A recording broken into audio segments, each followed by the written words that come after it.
Ladies and gentlemen, greetings from Somerville. Mark Riccadonna is in the house. Yes. Thank you. Another overwhelming applause from our studio audience. That would be our Jack, our cameraman. That's it. Ladies and gentlemen, we are here, SBTV Studios Live. Very exciting time. Now, this is an exciting evening for me because I have not seen you, my friend, Mark Riccadonna, in a year and a half, maybe? I think it has been. To give the people some background, we work in entertainment, but you're a man of many hats, if you will. And we're going to get to all of those. But we run in crazy circles. I'm on the road, you travel, we come in and out of town, New York City. You actually don't even live in New York anymore. No, I moved out. To Philly area? Okay. Yeah. So that brings us to the first thing I want to talk about. First of all, welcome. Thank you for wearing your throwback outfit, little I thought Don Johnson. Miami Vice gets overlooked. It was a great show, and I want to keep it alive. I think the last time I saw you, you were wearing a similar outfit. Probably. I don't have clothes. I have costumes. Is that how it works? Yeah, it's like, what kind of person do I want to be today? You know, I happen to be Pablo Escobar today. And it looks like it's going well. Yeah. You're a married man. You have 2 children. Yes. I met you. You were a single man, I believe. Yes. What year did you get married? Oh boy. Didn't mean to put you on the spot. Yeah. She's not watching. 9 years. 9 years ago. Okay, wow. 9 years ago. Now, as a comedian, I can tell you this, and you know this well, there is a journey for male comics, I will say, only because that's what I know and who I know the most. You Talk get about what you know, Mike. Exactly, right? Well, it'll be a very short episode if that's That's our time. That's good night. But you get, when a comic gets married, over time, every comic kind of cringes, and it's always, and they always have this whole thing like, no, I'm still a comedian. And now I'm talking about comics who are, generally at our level. They haven't made the sitcom, they haven't made the big time. You're a working comedian. A working comedian. I remember in my early 20s when it was like, I'm never leaving New York, never getting married, don't think I want to have kids. I kind of wanted kids, but I didn't know if I wanted to be married. Okay. Okay. I love kids, but I was like, I just had this idea that I was going to be this tortured artist in New York City at a dark, rainy night, sitting with jazz music playing, drinking a scotch and smoking a cigarette, talking about the Glengarry leads. Like, I thought that was what I was going to be. Is that really how you saw yourself? Because you were such a bright guy to me. You're always such a shining star, a jovial fellow. The problem is I enjoy things too much. Okay. To be the dark, tortured artist that I wanted to be when I was young. Okay. And now I'm growing into who I really am. And who are you? I'm just me, just a dude hanging out, having fun. Having a good time. I'm trying to have a good time instead of dressing in costumes. Yeah, I just wanna laugh and have a good time. Where in my 20s, I was so worried about having this persona of an artist. Oh, I got to be tortured artist, and I can't. Anytime something was going good, I'm like, the other foot's going to come down and ruin this. Ah, wow, okay. And like, I thought that's what you were supposed to be because that's how they portray it. Did that come from your own persona, like your personality, or is that more the business you think that did that to you, or the city? It was being a young person looking at what you think the entertainment industry is, what you think being an artist is, as a young person. But then when you get older and you realize, like, no, art is whatever you make. It doesn't have to be their rules and a black turtleneck with the suit jacket. And, complaining about life. Like, you can just be. It can be. As long as you just White lightning here on stage. You're allowed to just create. That's it. Yeah, well, I love that. And I think you're right, though. With age comes wisdom, as they say. And it's really something that you see. I'm still waiting for that. Right? I've certainly gotten older. I'm waiting for that part to kick in. But as I was saying, we go back a while. You get married, and a lot of comedians, I know in my experience, and I've done this to comedians, gone like, "Ooh, you're getting married." You did it to me. He was fun. Did I do it to you? It's over, basically. It's over. Yeah. Yeah. But so I think the trick, though, is a lot of guys get married to someone who doesn't understand our lifestyle. Right. Because we do have a specific lifestyle. And I remember in my engagement to my wife, I literally said to her, I said, if you're okay with spending the rest of your life with someone who lives this lifestyle as a comedian, is going to go out with his friends and drink beer and eat chicken wings, I want to spend the rest of my life with you. Is this part of your nuptials? Part of your... It's part of the ring. Yeah, you're on one knee going, if you don't mind me eating beer and drinking chicken, eating chicken wings. I knew this was going to be my lifestyle. I knew I wanted the rest of my life to do this. And I think a lot of guys end up with women who kind of want to change them or go... Or the other thing is my wife only knew me as this. Well, that's the question I have. What did she know? Because you hear that sometimes and you say, oh, well, I didn't know you were going to be, because they never saw the full breadth of what a road comedian or a comedian in general is. How much did she know? She'd seen the full breadth of what your life was? Yes, because at 17, I moved to New York City, and I did theater and comedy. Those were the two things I've done. Okay. I've never had a real job. Right. I've never done like a day job to hold me over while I did something else. So when Angie and I started dating, this was it. This is it. This is how my life was And she had witnessed full on, this is, yeah. I'll disappear for a few days. Yes. I'll, then Speaking of, you are, tonight, we're here in the studio, late, and you are going to drive to Ohio after this from New York City without even thinking about it. This is part of, that's the lifestyle. Part of the life. That is part of the life. My wife's meeting me there. There you go. You're romantic. A little 5 a.m. Waffle House on Route 80. She's probably 2 hours from my parents' house with both boys. Okay. And she'll end up at the house and get them ready, and I'll be pulling in probably as they're waking up. And you're now married 9 years, and you told her if you can deal with the beer and the chicken wings and the weird hours, we can do this. 9 years in, how's it going? Great. So this is... I'm actually happier now than when I was alone. You feel happier, yes. Like when you used to sit next to me in a bar drinking with me, I never saw you smile like this. So I'm saying there's something up. Going back. Wait, something that's funny to me is this happened to two of my closest friends, you being one and my other friend, Derek. Yes. The way I got to know who you were was other people told me, you'll like this guy. You remind me of him. You two would get along, which immediately made me not like you. Is that true? Yeah. I didn't know this. I'm going, this Mike Somerville, forget him. Yeah. Somebody compared us. There's no way that this guy's any good. I love it. This guy's nothing but trouble. If he's anything like me, he can't be good. I'm not going to like him if he's anything like me. That is hysterical. Because and you and Derek both. Then I met you, and you guys became my best friends. That's hysterical because I had the exact opposite reaction when I heard about you and knew about you similarly before I met you. I loved you. I'm like, this guy sounds great. He's like me. This is gonna be a riot. There's two of me. This is gonna be a heck of a night. I've had so many club owners go, you and Mike Somerville must be really great friends. Is that true? And I'm like, I've never met the guy. I've seen his pictures. I've seen his, things all over because we came up right around the same time. Oh, absolutely. So you never really work with your peers. Running in the same circle. That's exactly right. And you get to a certain level, and we're both either featuring or then we're both headlining, and so we're not going to be in the same show because one of us or the other, but not both. So it's rare, which brings me to one of my favorite weeks of all time in the history of my career, all-time history, Wildwood, New Jersey. Oh my God. Summer 2012. There's a comedy club called the Casbah Comedy Club. Yes, and legendary. Legendary. I mean, back in the day, the Don, Mark Vito, ran the club. Why don't you do a better job of it? Tell our viewers just a little bit about this place. So it looked like an old dining car.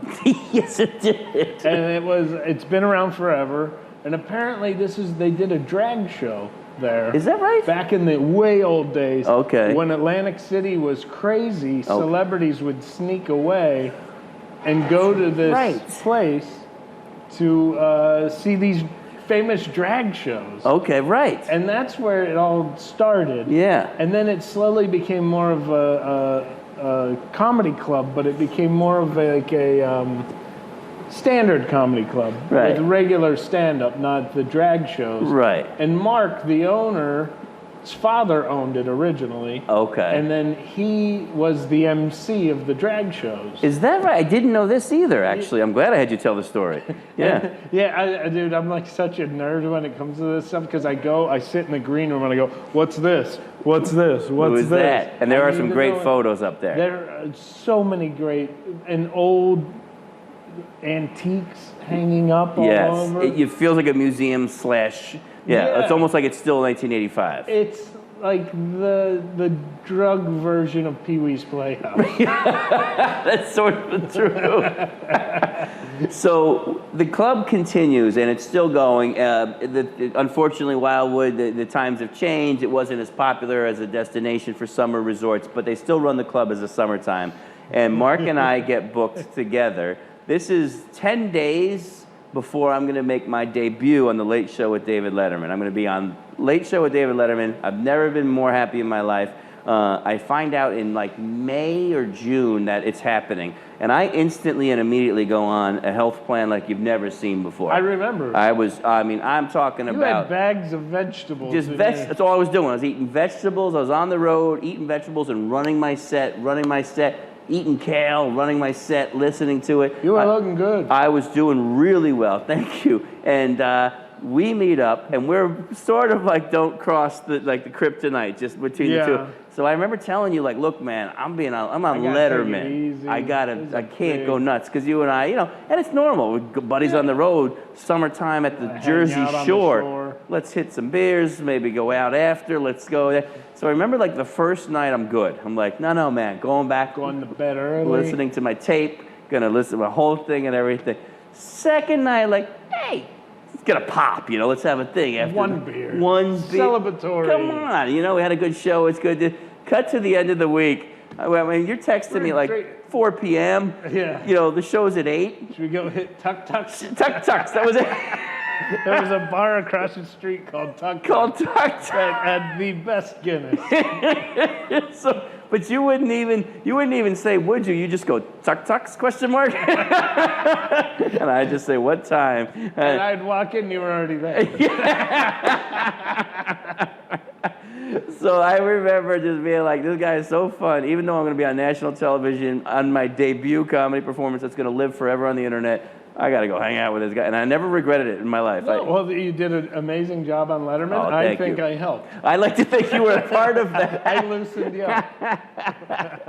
Well, now, I promised I wasn't going to talk too much about the industry going into this, and now I'm telling my stories. Hey, we're talking about buddy cop stories. There we go. Make it 2. Make it 2. Remember? That could be the show. Oh, man. We're going to have a show called Make It 2, which is us going into a bar. And then I was picky about food. You were picky about the drink. Yeah, I wanted But whatever he would order, it sounded so good. We'll make it 2. I think we got our next show for SBTV. So tell me how every other comic, and getting back to my original question, and we're now 15 minutes in, every other comic, and many happens, they get married, and some of them fall away from the business, and then and the ones who don't, they have kids, and then they really okay, well now it's over because people need jobs and people home and health insurance and all that stuff. Yeah. You have thrived. You've gotten married and had 2 children with your wife. You moved in to her parents' house in Philadelphia. That was the other thing you did. Not only did you get married and go, ooh, then you had kids and they go, oh, he's done. Then you moved into her parents' house in Philadelphia, which you like to say is 10 minutes away from New York City. 8 minutes on a good night. 8 minutes on I keep going, where are you going to sleep tonight? I just got to run down the street to go home. I go, that's 2 states away. You do it without blinking an eye. And somehow, by the way, you do it faster than anyone I've ever met. Well, here's the thing that's so crazy. I read a thing in 2001. They were in Dyckman Heights. Okay. And somebody took a bus to South Ferry, and another person took the subway to Penn Station, and then went down to Philadelphia, New Jersey Transit. Okay. And got a Geno's cheesesteak faster than the guy could get to the Statue of Liberty. Stop it. Yeah. Late night. No, it was during rush hour. What? Yeah. Is there some special tunnel that you know about? Subways in the New Jersey Transit. And it's just fast. It was way faster. That really is amazing. The traffic in New York is so crazy. I have friends that live in Bay Ridge that I beat to Times Square getting to New York. From Philly. From Philly, and they were coming from Bay Ridge. I hope to never be part of a contest like that. Tell me this. I didn't mean to. I just got there, and then nobody was there, so I decided to have a drink, and then I got a text. I got off the subway. A green drink or a beer? A beer. Okay. Well, no, because coming here tonight, you said I'm stopping for a drink, and I was proud to see things hadn't changed, and you're like, oh, no. It was like a vegetable smoothie. Yeah, I didn't know where a bar was. Okay. That's not like you at all. So you get married, you have kids. What's it like? You love your wife, you love your children, but now you're living in her parents' house. What's that like? So here's what ended up happening. So I was part producer and acting in a film. Okay. I was in South Jersey. So Angie and I decided to move down with her parents and look for houses. All right. While I worked on this film. Okay. And then she said, if you don't like it down here, we'll move back to New York. So I said, okay, that's a fair deal. That is a fair deal. She seems very equitable and even-handed. She understands what's important to me, to keep me happy. Right. And so if only I could have figured that out. We started, I started the film, and we're on the project, and we've been trying to start a family for a while, but it wasn't happening. Okay. So she was going to go get checked, and then if it wasn't her, then I'd have to go get checked. All right. Because it wasn't happening, and it was the third to last day of filming, and I get a phone call that she's pregnant. Oh my goodness. So part of me is like, oh my God, that's great, and then part of me is like, I guess we're not moving back to New York. Yeah, I guess you're now settling down here. So we were living with her parents while we were looking for houses, but her parents' house, they had an in-law suite, and we took the in-law suite. I didn't even heard of that. There's an in-law suite? Yeah, it's like a living room and bedroom and bathroom and everything on apartment. its own. Yeah, okay. It's like its own apartment. Gotcha, okay. You could rent it out to somebody or whatever. So we're staying there. Okay. And then we kind of just stayed there, and they wanted us there because Angie was pregnant and there was all this stuff happening. And I imagine with your schedule being varied, it's helpful. So what ended up happening is when we did have the kid, it was like, well, you guys might as well stay here because you're gone. We can help with the kids. Help with the child, yes. So they must love it. They love it. Right. And now we're actually looking at houses again. I think they're kind of going, why do you guys want to go? What's the problem? We're not moving far. Right, We're staying in the Philly Are you still in the area. in-law suite? Yeah. Has it enough room for 4 of you? Yeah. Really? Both kids have their own room. Is there rent? Do you pay rent? Yeah. I mean, and Make take on odd jobs. A little something for the effort. Yeah, and take on little But you get along things. with her parents. Very well. Which is obviously everything, right? Yeah. Her dad and I are insanely close. Okay. Like yesterday, we went to Home Depot and got a bunch of stuff for the yard. I have a big flower bed. That's bonding right there. Love, and I have herb garden. Well, I have a new relationship. Any tips for me on someone who's getting to know parents and trying to impress the family? The honest, and I know it sounds so cliche, but if they like you for you, right, you're in. I'm golden. Great. Will you write me a recommendation? I can do that. Just look, I'll write a cover letter. There we go. Send them your headshot and resume. I don't know if the headshot's selling any seats these days. One of the things that we talked about last time I saw you might have been at that gig in Bayonne, New Jersey. And a crazy rainy night. I was coming off the road several weeks. You were on the road for like 3 months or something. Several. Yeah, was it like I think it was coming from Hawaii / Vegas / everything. So I was just bright pink and like burned out with no clean clothes. And I remember like saying, "Can you get me at the airport in Newark, New Jersey, and drive me to this gig in Bayonne?" It was like one of those kind of nights where it was just rainy, pouring nasty rain, the whole thing.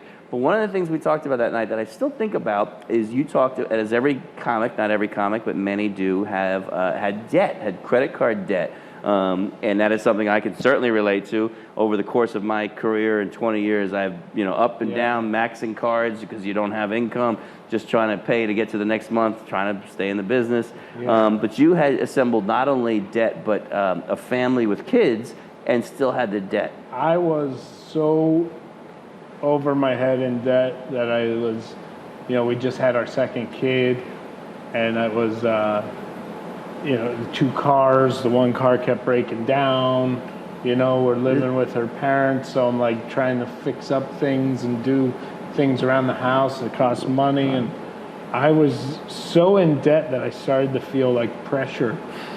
I bet. And, it's a terrible feeling when you're in debt on your own. I can't imagine with that. That's like, life stuff you're talking about. It's the kind of thing when you're driving down the road and going, I mean, if I died, would they be debt-free? Because, maybe somebody could somehow pick me off. Right. Do a GoFundMe on taking me out. I was so worked up over it that I was like, I need to do something. So what I did is I put everything on one card. Yeah. And I just, every time I got a check, I put the money to the side that had to go to bills. Okay. And then I just lived off of nothing, especially on the road. Literally nothing. I would buy a box of protein bars, and that would be breakfast for the week. Wow. I would buy, whatever, and I just, every dollar that came in and went right to the debt. I paid off my car first because it had the highest APR, and then once that was gone, I started paying off. I did the minimum payments on everything, and then shoveled all the money at one problem till it was gone. And what I love about this so much is I know, as someone in the business, I know how much we make on the road, how much we sometimes get paid on the road, usually get paid on the road. I know it's not a ton, and you drive 300 miles and you make, in the hundreds, not the thousands. And it's so, to me, that was the most impressive part about it, patching together enough work and then saying, because my first thing is always like, a breakfast bar, well, it doesn't matter, a $5 breakfast sandwich, what's the difference between a $1 breakfast bar? But $4. Days, all of a sudden, $4. $40. Is that right? Yeah, Did I do the math? So, don't do the math at home. So what would 100 days be? It'd be $400. $400, and all of a sudden that bill is $400 smaller. But that's what I loved about it. I'm always Mr. Doesn't matter. Just It's really. I want to hit the home run. I'll get the sitcom and I'll pay everything off. Everything will go. On. Yeah. Well, so I also another thing that happened that was really helpful. I came into a tiny bit of money. Oh, see, this is going to ruin my whole. I was so impressed by you. But I used it to make merch. Oh, okay. So I invested it into the. You reinvested in yourself. And I had shirts. And you started selling shirts. So I did $1,000 worth of shirts, which ends up being, $15,000 when they're all sold. Okay, all reported to the IRS. Don't worry. All that it is. Okay. It is. My books, I don't screw around at all. You don't want to mess around. We're in a business that it's too easy to get pinched, so I don't allow it to happen. Yeah. But I every shirt that got sold went immediately to when I made another 1,000. That was ready to buy the next load of shirts. Good for you. Then every dollar made after that went straight to a bill. So. Did your wife know about the debt? She knew about the debt. She didn't know I was paying it off. Really? I did. So all of a sudden, I one day came over to her and go, "Car's paid off." She goes, "What?" We were on a 5-year plan. I go, "It's paid off." Is that a proud moment for you as a guy to be like, look what I did? Hey, by the way, cut that credit card. Paid off. Really? What? Cut the credit card. It was like a big deal because I'm not good with money. Isn't that something you're supposed to do before you pay it off? Cut it up so you don't use it? Well, I had to have it for emergencies. Okay. Because my one car kept breaking down, and it was I don't know if the road departments are getting worse, but I had to replace tires more in the last 2 years than I did. That's Philly. 38 years of my life. Yeah, Philly is rough. Even the roads. Have you become a Philly fan of Not sports? at all. Good, thank you. I like Philadelphia because my children have a better life than if they were here in New York. Right. And my wife is happy, but I am not. Yeah, you haven't signed on to the program. I haven't signed on yet. Yeah. In fact, How about the kids, though? That's what happens. You have the kids in that city, and that's all they know growing up. They're Pittsburgh fans. Ah, there you go. Whether they like it or not, they're all Pittsburgh. The terrible towel.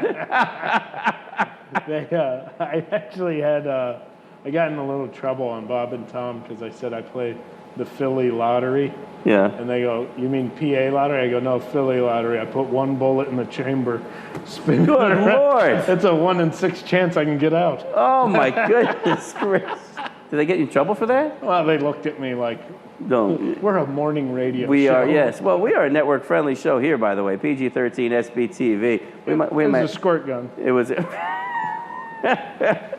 So on to Ohio this evening. You remain on the road. You've maintained your lifestyle. You haven't updated your wardrobe. Everything seems to be exactly as I left you. And I can't be happier to see you, man. It's been an absolute pleasure. I hate that it takes us doing this show for us to hang out. Isn't it amazing? And in this day and age, that's sort of what it is. You got to do a podcast to see your friends. Everyone's traveling. Everyone's busy, especially when it comes to family and kids and whatnot. It really is like, let's book something. Well, there was a while I was coming, after I moved to Philly, I was coming back to New York to do stuff. Yeah. And Kevin Downey Jr. and I would call you, and I'm like, I'm in New York more than Mike. And you really were for a time there. It was really, remarkable. Yeah, it's, well, let's not wait too long this next time. Yeah, thank you for having me on. Are you kidding me? Isn't it beautiful? Isn't this amazing?